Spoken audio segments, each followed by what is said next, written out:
Boa tarde, gente. Tudo bem? Mais uma vez estou aqui, né, para contribuir principalmente com o aprendizado de vocês nesse período de quarentena. Espero que todo mundo esteja bem, felizes, em paz e com saúde. Bem, hoje a gente vai estudar principalmente a Grécia Antiga, conhecida também como a Grécia Clássica. E nós vamos começar principalmente com a origem da Grécia nesse momento. A gente vai observar que é bastante interessante. Mas para começar mesmo, eu tenho umas dicas bastante interessantes para vocês, tá certo? Tem para todos os gostos. Então vamos lá. Vamos começar a nossa aula com essas dicas. Eu quero primeiro indicar para vocês a leitura do poema épico de Homero, principalmente que a gente vai observar que é a Ilíada, né, que é aquela famosa guerra entre Aquiles, né, e os troianos, se a gente for observar, que é na verdade é uma batalha entre os gregos e os troianos, né, que inclusive ironiza a Helena, né, que a briga, segundo começa os relatos, é por Helena. E é bastante interessante. Eu sugiro vocês leiam o livro. Aqui tá o QR Code, né, que vocês podem escanear e baixar o livro e fazer a leitura. É muito interessante. Outro livro que eu quero indicar para você, também um poema épico de Homero, é a Odisseia, né, que é um livro que vai falar com o término da guerra da Troia. Aí a gente vai observar que o herói Ulisses, ele vai entrar numa aventura, né, voltando para casa. Então é um poema maravilhoso também de Homero, que vocês leiam, que vocês vão gostar muito. Outro, na verdade isso aqui é muito interessante, gente. Eu gosto muito, inclusive eu tenho essas revistas em quadrinhos, que é a Ilíada em revista em quadrinhos, que fala inclusive toda a história, tá certo, através do gibi. É bastante interessante, um conteúdo verdadeiramente admirável. E como sempre tá aí o QR Code, vocês podem baixar. É tão bom quanto o livro, eu acredito, é muito bastante. Aí tem ele, a Ilíada, que é a que vocês estão vendo aí, né? E tem a Odisseia também de Ulisses, que são revistas em quadrinho. A Ilíada, que fala do período da guerra, e a Odisseia, né, quando termina a guerra, na volta deles para casa. É bastante interessante. E para quem gosta de cinema, nada melhor do que assistir o filme, né? A Troia, que é um filme muito bom, excelente na verdade, e vai falar desse período, principalmente da Grécia clássica, né, que a gente vai observar da Grécia antiga. E outro para vocês também, que não deixa de ser tão bom quanto, que é a Odisseia. Esse eu fico maravilhado ainda quando eu assisto esse filme. Várias vezes eu já assisti e é bacana, contando a história do Ulisses, né? Aí vocês até podem perguntar, por que o nome dele, por que chama Odisseia? É porque o nome dele em latim é Odisseu, só isso. O nome dele é Ulisses em grego, mas passando por latim fica Odisseu, tá certo? Mas é maravilhoso, muito bom. E para a gente suscitar tudo isso aqui, vocês têm que verdadeiramente ler. Vocês podem ver os filmes, baixar as revistas em quadrinhos com os QR Codes, baixar o livro e ler. Eu recomendo todos, são muito bons. Mas agora nós vamos adentrar mesmo no nosso assunto. Vamos lá? A Grécia, gente, como a gente sabe, ela fica localizada no continente europeu.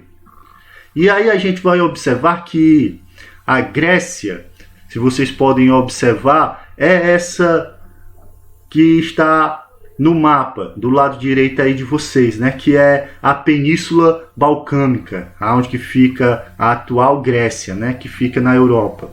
A gente pode observar que a Grécia, ela é formada basicamente por duas regiões, se vocês observar. a Grécia continental e a Grécia insular, a gente pode dizer assim. A Grécia continental é porque ela é ligada, são a parte da Grécia que ela é ligada totalmente ao continente europeu. E a Grécia insular é essa parte ao sul, que a gente vai observar, que é formada por ilha, por isso que chama insular, né? Porque ela vai ser composta com mais de 2.000 ilhas. E aí a gente vai observar que a Grécia, principalmente, ela vai estar conhecida entre três mares, né? Que é o Mar Jônico, o Mar Egeu e o Mar Mediterrâneo. A gente vai observar que os primeiros povos vamos dizer assim, a se ocupar, a se estabelecerem na Península Balcânica, foram povos indo-europeus, entre mais ou menos 5.000 a 3.000 anos. E aí a gente vai observar que esses povos que vão se estabelecer na Península Balcânica ou na Grécia, a gente vai observar que eles vão sofrer um processo de miscigenação, né, de mistura. Entre eles, esses povos que vão se estabelecer, inclusive vão ser os povos que vão viver lá, são os arqueus, os eólios, os jônios e os dórios, que são os principais povos que vão se estabelecer na Península Balcânica. A gente vai observar que essa miscigenação que vai acontecer na Grécia Antiga, ela vai ser tanto étnica, como esses povos que vieram a se fixar na Península Balcânica, como também cultural. Esses povos, eles vão verdadeiramente adquirir vários hábitos e vários costumes de outros povos, que são bem conhecidos no período antigo. Entre eles, como a gente estudou nas aulas passadas, os fenícios, os egípcios, e principalmente a gente vai observar que ele vai tomar toda essa cultura desses outros povos para si, e vão dar origem basicamente à formação da cultura grega.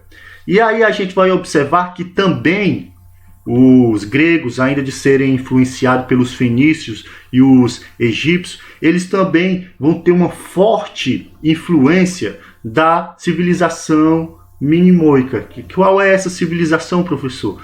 Essa civilização também é conhecida como cretenses, como os cretenses que habitavam a ilha de Creta, que vão verdadeiramente influenciar, inclusive, a civilização grega.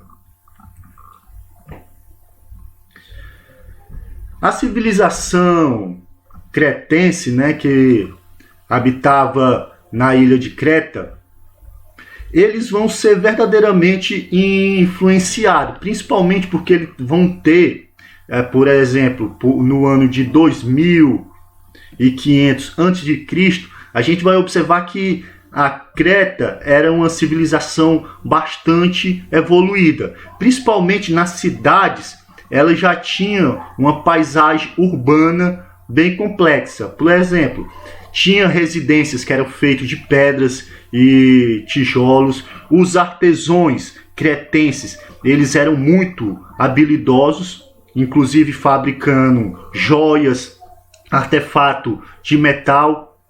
E ainda a gente vai observar que os cretenses, eles vão desenvolver embarcações muito avançadas, que vão principalmente possibilitar o comércio pelo Mediterrâneo. E aí a gente vai observar que os cretenses, eles vão dar um passo, principalmente no comércio marítimo, que ele vai verdadeiramente fazer comércio com essas civilizações mais próximas.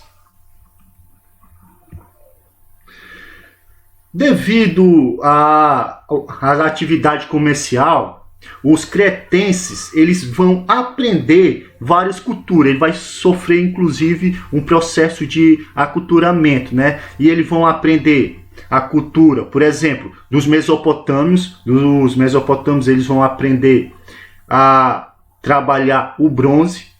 Dos egípcios, eles vão aprender a fabricar vasos de pedras. E aí a gente vai observar que ainda das atividades comerciais, eles vão desenvolver vamos dizer assim, um desenvolvimento urbano muito grande. Principalmente o que é que eles vão fazer? Principalmente na engenharia, eles vão desenvolver muito. Por exemplo, a construção de portos, que é para os navios comerciais chegarem com seus produtos e lá haver o comércio. Eles vão fazer também arquedutos, inclusive palácios ornamentados com afresco, que a gente vai observar que a maioria, inclusive dos palácios e das igrejas, elas durante o período, inclusive até hoje, ela tem afrescos, as mais antigas, e é belíssimo se a gente for observar. Então é quase uma obra de arte, foram desenvolvidas inclusive pelos cretenses. Por volta aí de 1450 a.C., a gente vai observar que esse povo, os cretenses, eles vão ser submetidos pelo rei Knossos. E aí a gente vai observar que a sociedade cretense, ela era uma sociedade totalmente aristocrática. O que é isso, professor? Ela era formada, na verdade, por uma aristocracia, que era formada pelo rei, que estava lá no topo da pirâmide social, os nobres, mercadores, né, que são os comerciantes, que eram a base da sociedade cretense. Na verdade, a gente vai observar que as riquezas da civilização cretense vinha do comércio, então a gente vai observar que eles eram muito ricos e muito influentes. E outro, os sacerdotes, que também a gente vai observar que os sacerdotes também eram muito influentes, principalmente no período da antiguidade.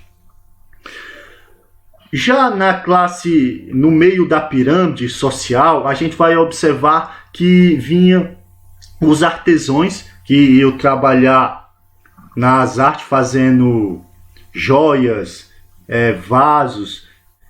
E aí a gente vai observar que eles eram muito requisitados, inclusive pelos cretenses. As obras de arte eram valorizadas demais. Os artistas também, se a gente for observar, e os funcionários públicos, né, que verdadeiramente tinham um papel na sociedade cretense muito importante. Os outros, na base da pirâmide, que eram, a gente pode dividir, inclusive sair em classe A, B e C, e aí a gente pode botar aqui a classe C, vinham os agricultores e os pastores, homens livres. Já na classe D, a gente vai observar que vinha os escravos, que na verdade a gente vai observar que era bastante comum na antiguidade terem escravos. Só que a gente não pode observar esses escravos como aconteceu se a gente for observar no período da escravidão no Brasil, que foi horrível com escravos. Eles eram escravos, inclusive escravos que tiveram um papel importante, inclusive na sociedade cretense. Os cretenses, eles vão ter um ponto de declínio, que vai começar aí no século XV a.C. Há alguns historiadores, eles vão afirmar que o declínio da sociedade cretense, eles vão ser, primeiramente, por causa de fenômenos naturais, climáticos, inclusive conflitos internos, entre eles terremotos, que vão ser bastante comum, já que na Grécia Antiga é formada, inclusive, se a gente for observar, por terremotos formando ilhas. Tem ilhas, a grande maioria das ilhas são ilhas vulcânicas, por isso que inclusive Península Balcânica, se a gente for ter uma ideia. E ainda conflitos internos, guerras civis, por exemplo, a gente pode dizer assim, conflitos internos. E isso vai fazer com que eles, os cretenses, eles cheguem a ter esse declínio. E aí a gente vai observar que ainda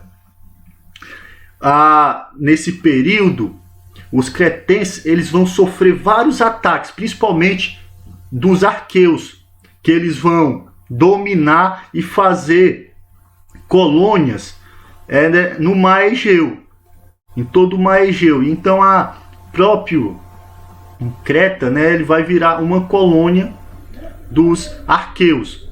E por volta de 1400, a cidade de Kilnos vai ser atacada e destruída. Aí a sociedade cretense vai entrar em colapso e aí vai acabar desaparecendo. E agora a gente vai entrar aqui principalmente na civilização que são os arqueus, ou chamado também de micênicos. O arqueus também ele era um dos povos indo-europeu, que se estabeleceram na Península Balcânica e formaram inclusive cidades muito importantes na Grécia, inclusive cidades fortificadas, protegidas, muradas, como Pilo, Trinto e Micenas. Essa que vai ser o centro, inclusive, do Peloponeso, que vai ser, vamos dizer assim, a capital. Vai ser a cidade que vai, inclusive, dar o nome, eles micênicos, que eles vivem em Micenas. E a gente vai observar que essa cidade, que Micenas, ela vai se tornar a mais influente, vamos colocar, do local da região da Arqueia, que é a região central do Peloponeso. E aí, inclusive, dessa cidade vai que os arqueus também vão ser conhecidos como a civilização micênica.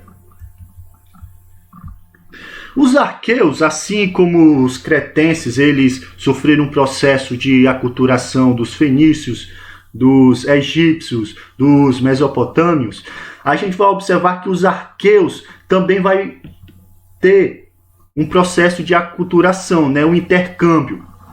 Eles vão aprender valores culturais, inclusive assimilar parte das crenças dos povos à sua. Principalmente, eles vão aprender a fabricar armas de bronze, eles vão aprender a fabricar objetos de ouro, de prata e marfim. Na verdade, eles vão aprender a fazer objetos, que a gente vai observar, inclusive joias, feito de ouro, prata e marfim. Além disso, gente, ele vai assimilar principalmente culturas, principalmente dos cretenses.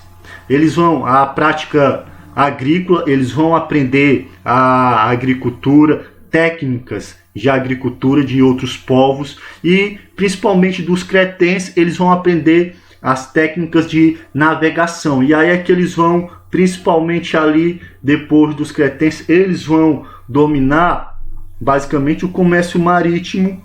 Depois dos cretenses vão ser os arqueus que vão dominar depois o comércio marítimo. Depois, como eu já falei, os cretenses, eles, depois dos arqueus dominarem Creta, eles vão se transformar, tomar o controle de todo o comércio do Mediterrâneo, E também aí é que eles vão ter um avanço econômico gigantesco. Quando eles dominam o comércio no Mediterrâneo, quando eles dominam Creta e assimilam a cultura cretense, principalmente da navegação, eles vão crescer economicamente.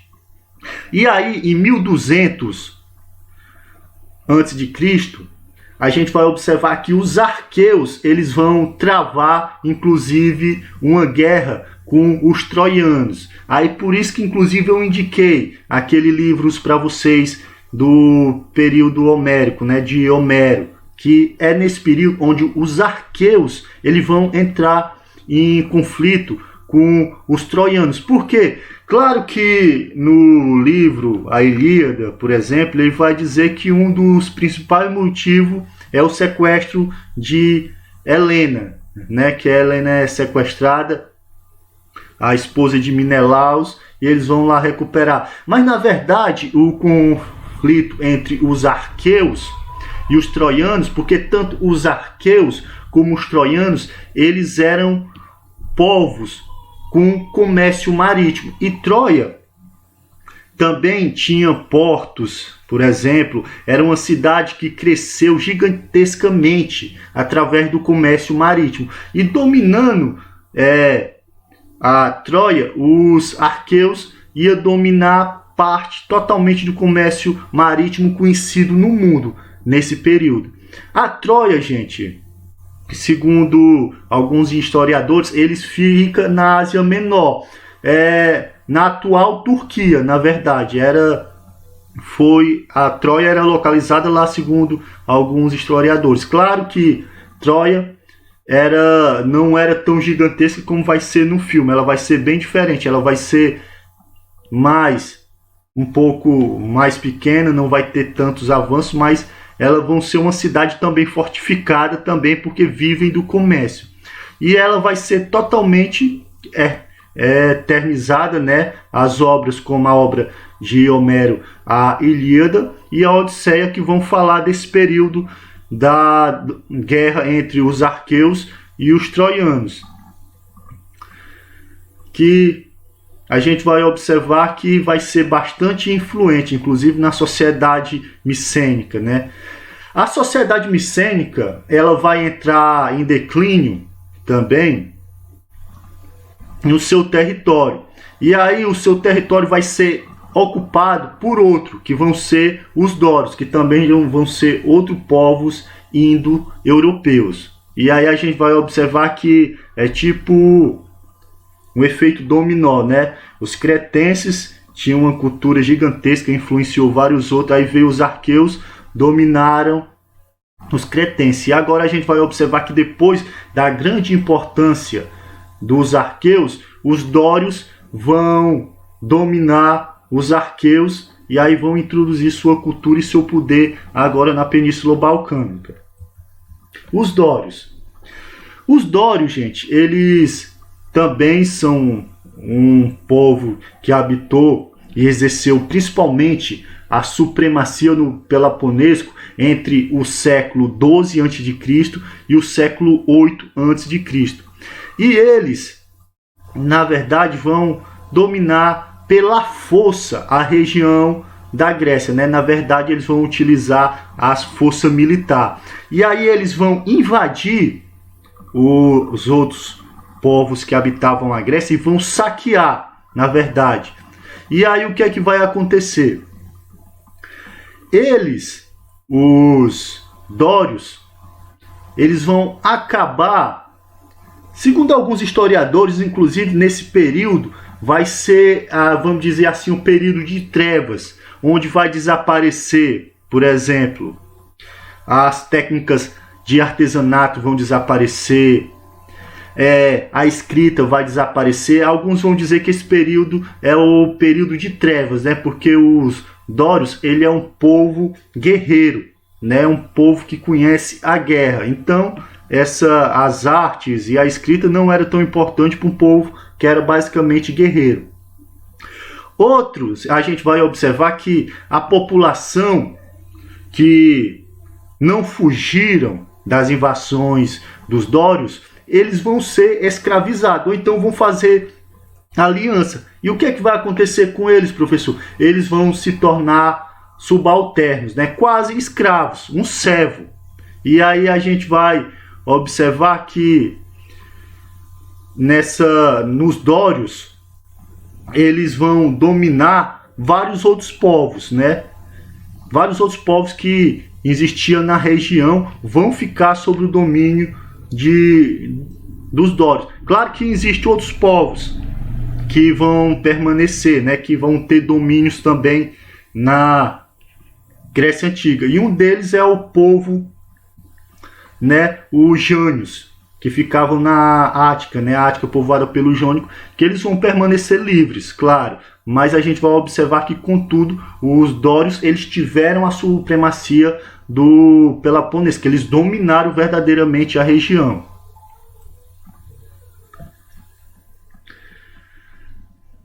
Depois, se a gente for observar que quando a gente acabou de ver que os dórios eles tiveram a supremacia do Peloponeso, e eles, os dórios, eles vão influenciar o processo de formação da civilização grega.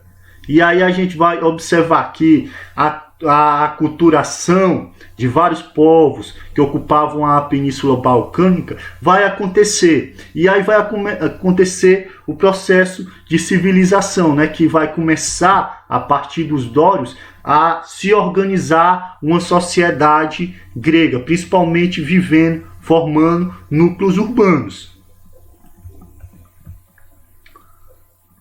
Nesse período, a gente vai observar que os gregos eles se organizavam em tribos, né, que inclusive em tribos ou em clãs, né, que eram pessoas ligadas por um laço sanguíneo de parentesco, que também era conhecida como os gêneros. E nesses gêneros, a gente vai observar que existia o senhor, né, o patriarca, que era o líder da família, e existia as pessoas, os parentes mais próximos, né, que viviam junto com ele, mas a supremacia nesse período era do senhor, o patriarca, né, que tinha um controle. Na verdade, ele era o dono da terra, o juiz, a gente vai observar o senhor de tudo. Só que nesse período, a gente vai observar nos gêneros, que era essa organização tribal e em famílias, a posse da terra era coletiva. Era coletiva.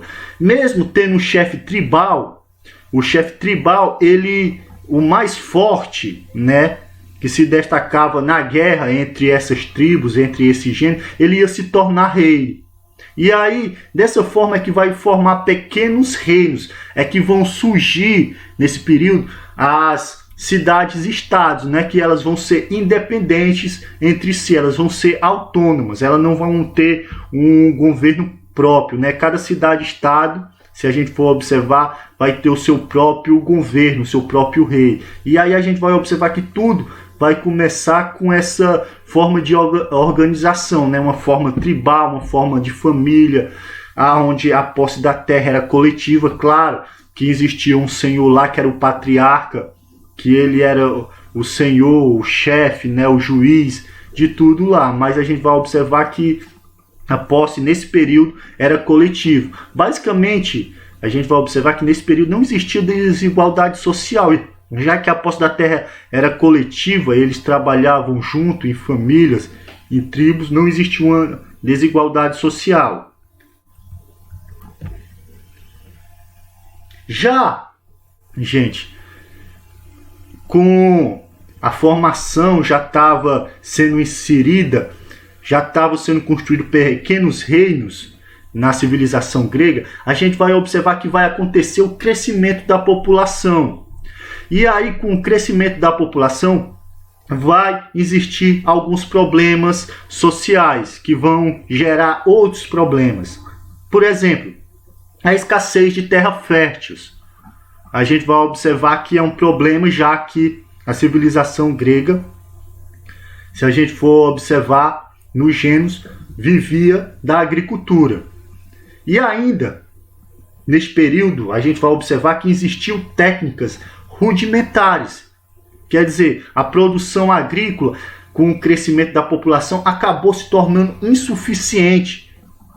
E aí a gente vai observar que vai gerar uma escassez, inclusive, de alimento. Vai faltar alimento. E essa falta de alimento vai fazer com que a sociedade grega, que está evoluindo, entre numa disputa por terra, né? Entre num conflito interno. E aí, nesses conflitos internos, vai acabar levando à extinção da posse coletiva, né? Quer dizer que antes a terra era de todo mundo, não existia desigualdade social. Mas a partir que existiu, acabou a posse coletiva, e aí a gente vai observar que as terras vão virar propriedades agrícolas, vão ter um dono, e aí essas pessoas vão dominar a terra e vão se tornar grandes proprietários de terra, e alguns vão ficar sem terra, ou outros com bem pouco. Vai gerar uma desigualdade social gigantesca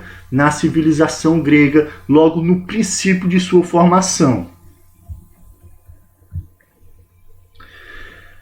As melhores propriedades gregas, gente, elas vão ficar na mão da aristocracia, né? Também conhecida pelo eupátridas, que significa inclusive bem-nascido, que na verdade era como se fosse uma nobreza, né?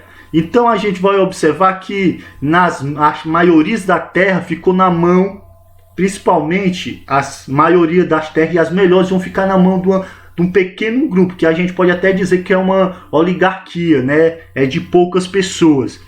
E aí o restante da população ou vai ficar sem terra, não vão ter terra, ou as que possuem uma pequena terra, elas são terras pequenas e pouco fértil, né? São inférteis, né? Que não tem um valor para essa nobreza que se formou. Então, não importava, já que as melhores propriedades vão ficar em domínio de uma aristocracia, dos eupátridas, então a gente vai observar que vai gerar inclusive uma grande desigualdade social na Grécia Antiga. Na Grécia, a gente vai observar que os nobres, eles vão ficar tão poderosos, principalmente, que inclusive eles vão depor o rei e vão assumir o poder. Na Grécia Antiga, a nobreza, que era verdadeiramente constituída por uma aristocracia, né? Palavra inclusive em grego que significa governo dos melhores. Então a gente vai observar que a aristocracia, que tinha as melhores terras, eram os bem-nascidos, como a gente já sabe, nasciam em berço de ouro, eles vão ter poder gigantesco, inclusive afastar o rei e assumir o poder, que a gente vai observar, que a gente vai estudar isso inclusive no período da Grécia, que a gente está estudando aqui. Principalmente a gente vai observar que da Grécia vai surgir os termos políticos que a gente conhece hoje, como principalmente república, como democracia, que vão surgir na Grécia. Principalmente a gente vai observar que ela é bastante influente hoje, inclusive no livro de Platão, a política. E a gente vai observar, gente, que nesse período vão surgir as primeiras polis, né, que a gente vai observar. Na verdade, os enfraquecimentos, né, dos gênios, das tribos que trabalhavam, e clãs que trabalhavam lá, eles vão enfraquecer, na verdade.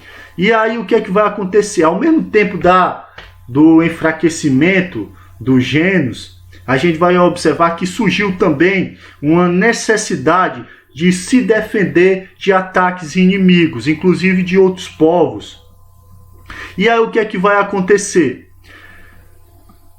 Algumas cidades que a gente vai observar que eram cidades-estados, que tinham um governo autônomos, que vão surgir a poli. Mas, professor, como é que vão surgir essas polis? Essas cidades-estados gregas? Elas vão surgir principalmente porque a gente vai observar que as terras mais próximas, os gênios que a gente conhecia lá, e alguns reis, inclusive, dominavam outro gênio, e aí ele ia acabar se tornando ali rei, e aí a gente viu que depois esse rei ficava tão poderoso com uma grande quantidade de terra, e aí a aristocracia, né, o governo dos melhores, acabou tirando o rei. E aí vão formar as primeiras polis, que na verdade era união desses gênios, dessas vilazinhas. E aí eles vão formar as primeiras cidades-estado, entre elas Esparta, né, que ela vai surgir, por exemplo, da união de 4 pequenas tribos, vilas, e aí que vai dar, inclusive, esse processo não vai acontecer apenas com Esparta, mas vai acontecer com as outras cidades gregas também, com Atenas também, por exemplo, que é uma cidade rival de Esparta. As polis, gente, essas cidades-estado, todas elas vão ser fortificadas, né? Principalmente elas vão ter, assim, vamos dizer, uma organização bastante interessante. Por exemplo, nas partes mais altas, ficava uma espécie de fortaleza e o santuário. Nas partes mais baixas, ia ficar também, a gente vai observar a Acrópolis. Na parte mais baixa vai ficar a praça, a Ágora, onde a Ágora era onde que reunia os cidadãos, que era uma parte importante, principalmente da cidade, que na verdade a Ágora era uma praça e todos os cidadãos se reuniam lá para discutir política. E a política, para os gregos, era muito importante mesmo, porque a política para eles era tudo. Políticas para ele era uma verdadeira diversidade. E aí a gente vai observar que uma das partes mais importantes da cidade era onde que existia as decisões políticas, que ficava na Ágora. E na verdade nas periferias, em outros lugares da cidade, ficavam basicamente os trabalhadores agrícolas e os pequenos proprietários rurais, né? E aí a gente vai observar que a poli, ela dominava todas as terras vizinhas, todas as terras. Inclusive eu tenho uma imagem aqui para a gente observar. Ó, se a gente observar na imagem aqui, lá em cima, lá vai ficar a Acrópolis, ó. Se a gente for observar, e aí ficava lá o santuário, né, que fica lá, e era um tipo de fortaleza, né? Também era, vamos dizer, se a gente observar, aí é uma cidade-estado, uma poli grega. Era aonde ela era toda murada, fortificada, e ainda lá na Acrópolis, ainda ela era murada também, fortificada também. Lá existia um pequeno santuário, né? No centro da cidade, se a gente for observar, existia aí portos, existia templos, ó, o estádio onde era feito esportes, se a gente for observar.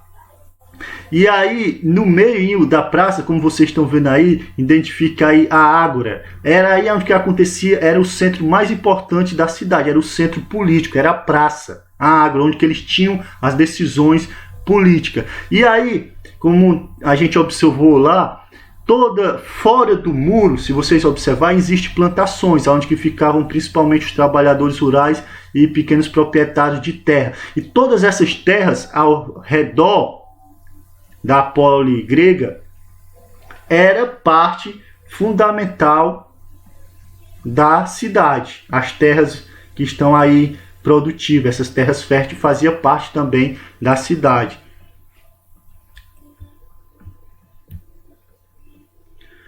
A gente vai observar que na sociedade grega, com o surgimento das primeiras polis, das primeiras cidades, elas vão deixar de ser vamos dizer assim, vão deixar de ser uma sociedade camponesa. E ela vai se transformar, na verdade, numa civilização. As polis, na verdade, elas vão ser vamos dizer assim, o começo da civilização grega. E aí a gente vai observar que nesse período, principalmente no século 8 a.C., as cidades, essas cidades-estados, elas vão ser politicamente divididas em quantidade, por exemplo, de cidades, olha, praticamente dividida em uma grande quantidade de cidades. O que é? No século XVIII a Grécia está repleta. No século VIII a Grécia está repleta de cidades, que inclusive habitantes se encontravam inclusive unidos por laço de parentesco nessa cidade. Inclusive a cidade não é diferente da nossa civilização hoje. Por exemplo, nas localidades onde que a gente mora, na cidade, existe muito parente da gente, onde que a gente está. Então a gente vai observar as cidades gregas nesse período, no século VIII, lotada de cidades-estados, as mais conhecidas, inclusive Atenas e Espartas, e todos os seus habitantes encontravam-se unidos com um laço sanguíneo. Eles eram parentes entre si. Gente, a gente vai ficando por aqui. Eu quero agradecer a participação de todos por terem assistido o vídeo até aqui. Eu quero que vocês lembrem das indicações, tá certo? Dos livros da Ilíada, da Odisseia. Leiam livros que são geniais, são maravilhosos. Um poema épico de Homero, um clássico principalmente da literatura e uma fonte histórica fundamental para a gente estudar a sociedade grega. Leiam também os gibis, né, a revista em quadrinho que eu coloquei lá para vocês, que são fascinantes, é muito bom. Pelo menos, eu gosto de ler também bastante revista em quadrinho, gosto de ler gibi. E também eu gosto de ler também livros como a Ilíada e de Homero, que é bastante interessante. A Ilíada e a Odisseia são livros interessantes, eu já li umas 2 vezes e eu acabo lendo de novo porque eu acho fascinante. E assistam o filme também. O cinema ajuda muito a gente na produção de história. E principalmente, claro, que eles são filmes um pouco longos, né? Que tem 2, 3 horas de duração, mas são muito bons. E ademais, gente, eu quero apenas parabenizar, que não é uma coisa pouca, dar os parabéns aos alunos que desde a primeira semana estão conosco, participando, assistindo o vídeo e nos ajuda principalmente, né, com isso.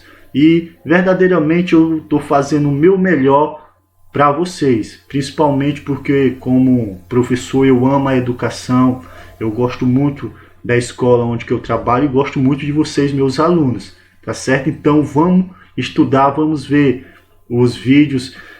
Qualquer dúvida que vocês tiverem, inclusive assistam de novo os vídeos anteriores que eu gravei, que, modéstia à parte, são muito bons. Então vocês podem estar repetindo, né? Vendo sempre os vídeos que eu gravei. Eu quero desejar a você também uma semana abençoada, que verdadeiramente Deus esteja com vocês, livrando vocês, inclusive, dessa pandemia que a gente está, dê bastante saúde para vocês. Amém? Fique com Deus, gente. Até mais.